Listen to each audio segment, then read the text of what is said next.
Well, good afternoon, YouTube. I figured I'd do a quick video here. We just picked up this John Deere L120 with a 20 horsepower Briggs & Stratton. And as you can see, we have parts of a motor in a box.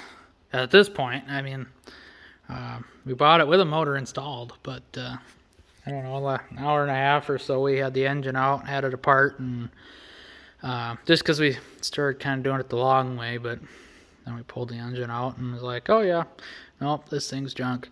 Not the mower, but the engine. We bought it from a friend.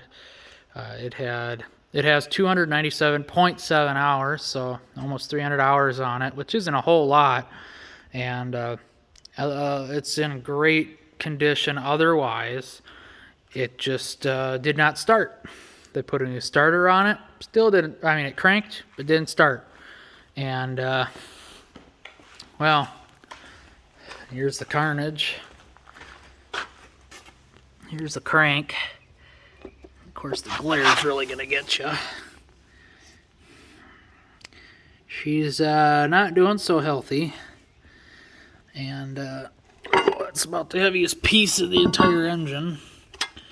That and the camshaft. That's not bad at all. Camshaft is actually really decent. But there's the carnage. I want to know how in the hell an engine gets this destroyed. Like, how do you end up with 50,000 little minuscule chunks of aluminum? How does it look like a grenade went off inside of the engine? How does it do that? It's quite the marvel. The bores looked pretty okay. Oh. But yeah, I don't. This engine's no longer any good.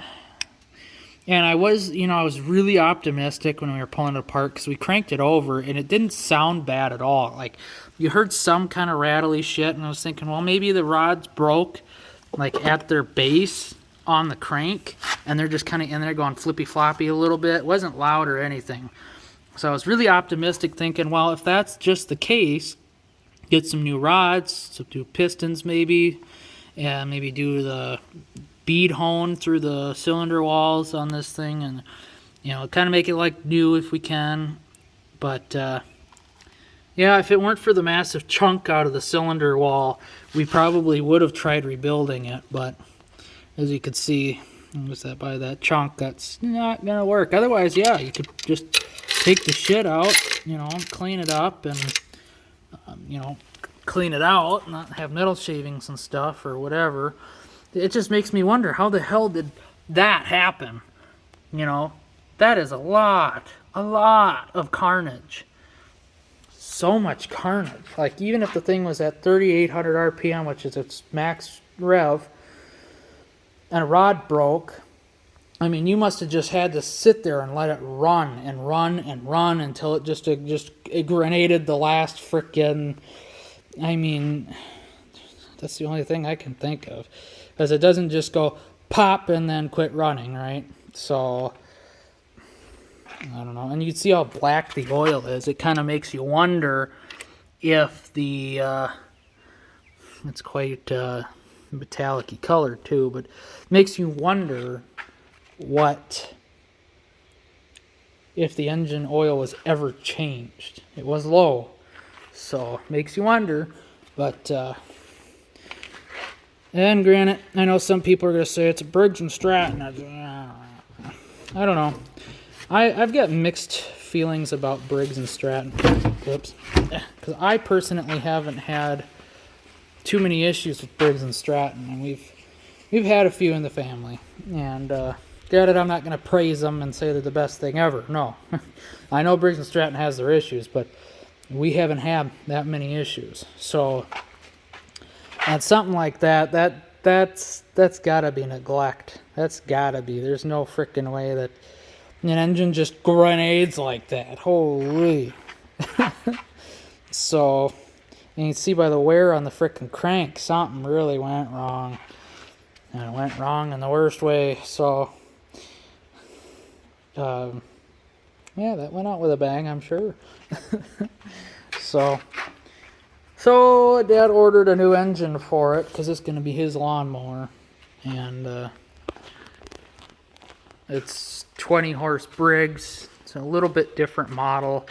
This is a 4677, and he ordered a 4877, something like that. Still a 20 horse Briggs.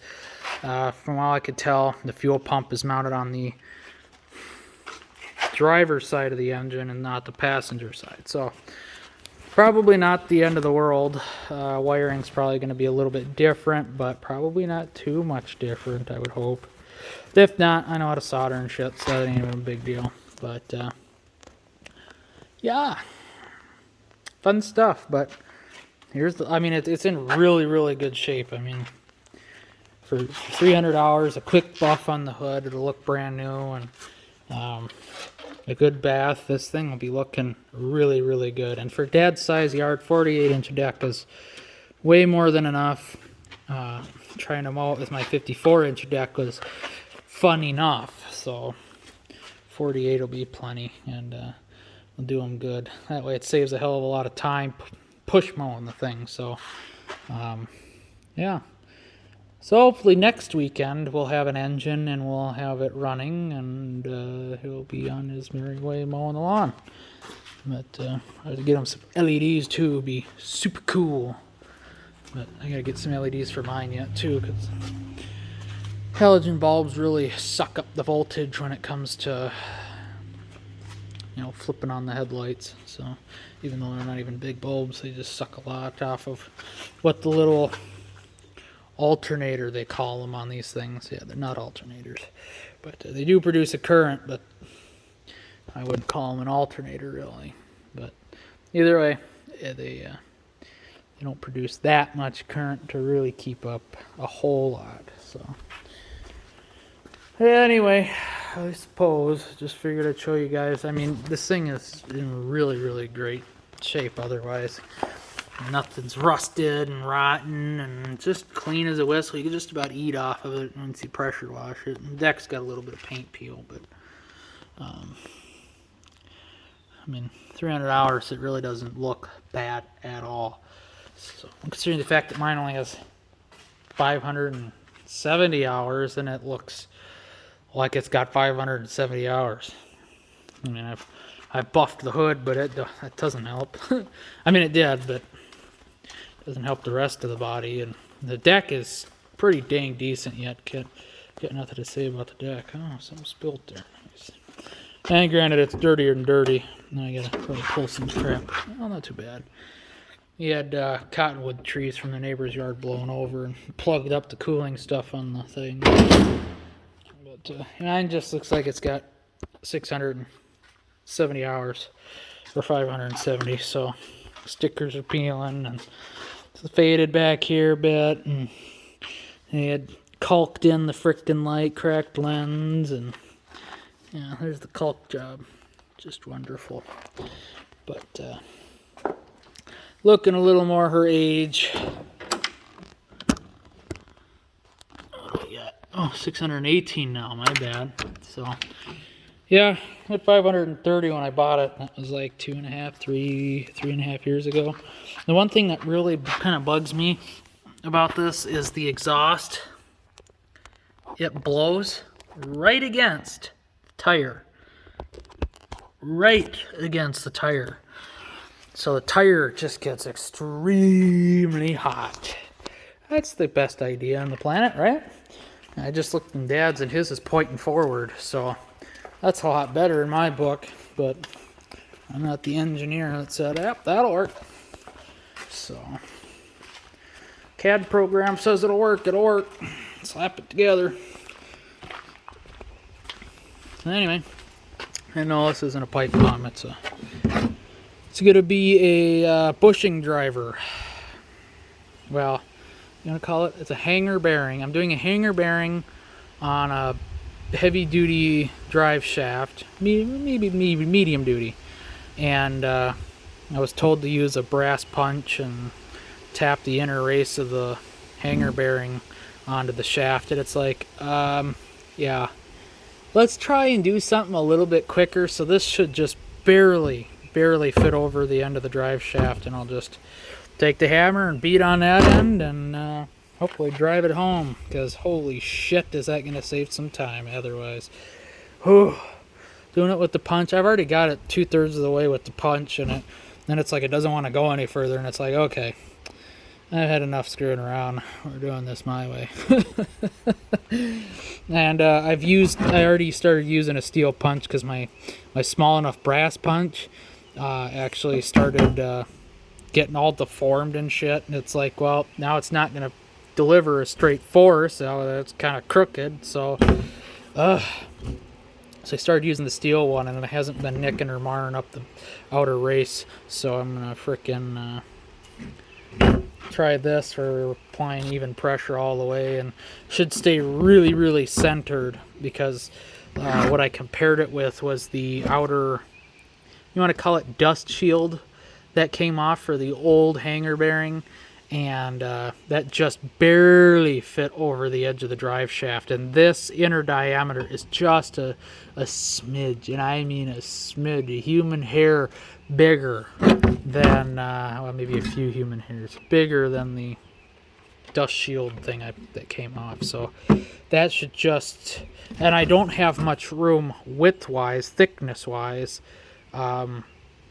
because there's an outer dust shield or outer race or whatever it is, and that's why I had to use my smallest one, and I couldn't use my medium or my bigger one. The head was too big. So we're gonna try that. That should fit like a freaking glove and just be decent. I can't wait. Tomorrow's the day. Try her out. So, but yeah, I was gonna get the 6-inch pipe, but I wasn't. No, 8-inch pipe.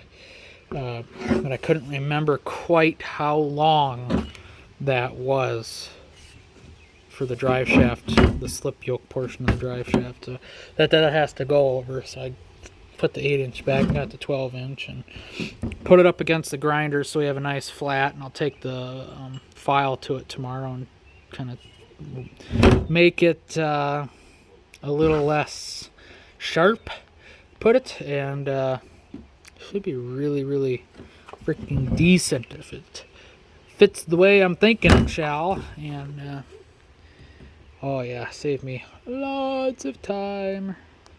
So hope you guys enjoyed, and stay tuned for updates on the John Deere. Thanks for watching. God bless.